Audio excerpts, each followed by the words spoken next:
हाय hello friends, फीन line channel में आपका स्वागत है। इस चैनल में आज का टॉपिक है फाइनेंशियल फ्रीडम। अगर यह वीडियो अच्छा लगे तो चैनल को सब्सक्राइब जरूर करें और बेल आइकॉन को प्रेस करें, जिससे आपको हमारे नए वीडियो का अपडेट्स तुरंत मिल सके। फाइनेंशियल फ्रीडम, जिसको हिंदी में हम वित्तीय आज़ादी भी कहते हैं। आपके मन में यह प्रश्न आता होगा कि यह फाइनेंशियल फ्रीडम है क्या? आसान शब्दों में कहें तो हमारे जीवन में एक ऐसी स्थिति जहां आपको पैसा कमाने से मिलती है आज़ादी और पैसा खर्च करने में भी मिलती है आज़ादी। समझ लो कि आपको कहीं 1 लाख रुपए खर्च करना है और यदि आपको वहां 2 लाख का खर्च आ जाए तो भी वह खर्च आप बिना कोई टेंशन के कर सको, उसे कहते हैं फाइनेंशियल फ्रीडम।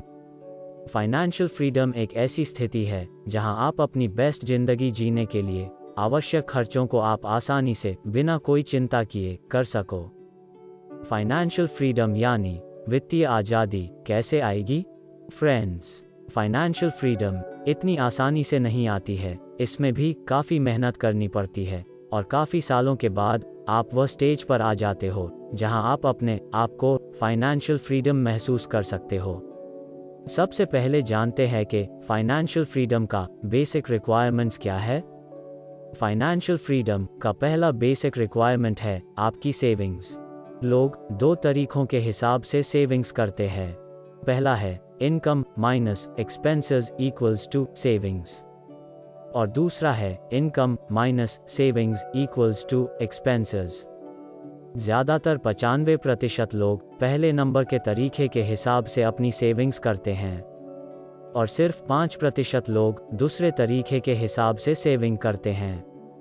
फाइनेंशियल फ्रीडम को हासिल करने के लिए सबसे बेस्ट तरीका है 2 नंबर का है, क्योंकि आपको इनकम में से पहले सेविंग्स का फिक्स हिस्सा निकालकर बाकी की रकम में घर के खर्च को मैनेज करना होता है।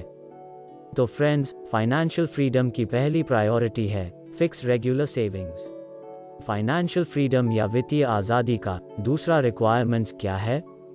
फ्रेंड्स, आपने जो इनकम में से जो फिक्स रेगुलर सेविंग्स की थी उसको हमें अब पैसिव इनकम्स में कन्वर्ट करना है। अब यहाँ फिर सवाल आता है कि भाई, पैसिव इनकम्स है क्या?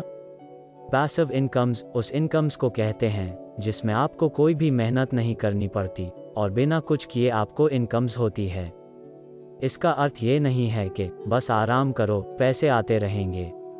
पर पैसिव इनकम्स को जनरेट करने के लिए एक अच्छी फाइनेंशियल प्लानिंग बनानी पड़ती है। कुछ बेटर सिस्टम्स बनाने पड़ते हैं जो आसानी से नहीं बनते। उसके लिए काफ़ी मेहनत लगती है जो ज़्यादातर लोग नहीं करते हैं। अब हम पैसिव इनकम्स बनाने के कौन से तरीके हैं उसके बारे में बात करते हैं।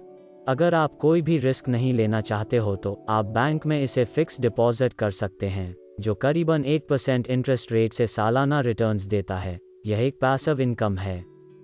अगर आपके पास कोई प्रॉपर्टी हो तो उसके किराए से आने वाली इनकम भी एक पैसिव इनकम है। आप किसी की कंपनी में स्लीपिंग पार्टनर बन के उससे आने वाला इनकम या प्रॉफिट एक पैसिव इनकम है। म्यूचुअल फंड्स या शेयर बाजार में इन्वेस्टमेंट्स करके आने वाला प्रॉफिट भी एक पैसिव इनकम है, परंतु इसमें काफ़ी ज़्यादा रिस्क होता है, पर इसका रिवॉर्ड्स भी काफ़ी अच्छा होता है। आप किसी भी कंपनी के शेयर में इन्वेस्टमेंट करके उसके आने वाला डिविडेंड एक पैसिव इनकम है। यूट्यूब, वेबसाइट, अफिलिएट मार्केटिंग, यह सब भी एक पैसिव इनकम का जरिया है। फ्रेंड्स, आपने देखा लो रिस्क से लेकर हाई रिस्क इन्वेस्टमेंट्स जोन को, जहां आप अपने इन्वेस्टमेंट्स का चयन आपके रिस्क एपेटाइट के हिसाब से कर सकते हैं। यहां एक बात नोटिस करनी जैसी है कि अगर आपका पैसिव इनकम्स का ग्रोथ इन्फ्लेशन रेट से ज़्यादा होगा तो ही आप अपने पैसों के वैल्यू को मेंटेन कर पाएंगे, वरना वह डिवैल्यू होता रहेगा। उदाहरण के तौर पे, अगर मान लो कि इन्फ्लेशन रेट 10% सालाना है और आपका पैसिव इनकम्स का रेट 8% है, तो आपका पैसा 2% हर साल डिवैल्यू होता रहेगा। तो फ्रेंड्स, आपका इन्वेस्टमेंट्स ऐसा होना चाहिए जिसका ग्रोथ चल रहे इन्फ्लेशन रेट से ज़्यादा हो। फ्रेंड्स, रूल 72 अप्लाई करके आप अपने इन्वेस्टमेंट्स का रिटर्न्स का अंदाज लगा सकते हैं। रूल 72 यह बताता है कि एक फिक्स रिटर्न्स पर आपका पैसा कब डबल होगा। इसके लिए आपको 72 से अपने रिटर्न्स को डिवाइड करना होगा। जो भी नंबर्स मिलेंगे उतने सालों में आपका पैसा डबल हो सकेगा। उदाहरण के तौर पे बैंक के एफडी से मिलने वाला रिटर्न्स अगर 8% हो तो 72 डिवाइड बाई 8 इक्वल्स टू 9, यानी कि आपका पैसा 9 साल में डबल होगा। अगर आपने आपका इन्वेस्टमेंट्स शेयर बाजार या म्यूचुअल फंड में किया हो और रिटर्न्स 18% सालाना हो तो 72 डिवाइड बाई 18 इक्वल्स टू 4, यानी कि आपका पैसा 4 साल में डबल होगा। इस तरह आप अपने इन्वेस्टमेंट्स के रिटर्न्स का अंदाजा रूल 72 से मालूम कर सकते हो। फ्रेंड्स, यह था आज का हमारा वीडियो जो फाइनेंशियल फ्रीडम, पैसिव इनकम्स और रूल 72 के बारे में था। अगर यह आपको अच्छा लगा हो तो फिन लाइन चैनल को सब्सक्राइब जरूर करें और बेल आइकॉन को प्रेस करें, जिससे आपको हमारे नए वीडियो का अपडेट्स तुरंत मिल सके। अगर आपका कोई सुझाव हो तो हमें कमेंट सेशन में जरूर लिख सकते हो। धन्यवाद। फिर मिलते हैं एक नए वीडियो में एक नई आइडिया के साथ, एक नई एनालिसिस के साथ। जय हिंद।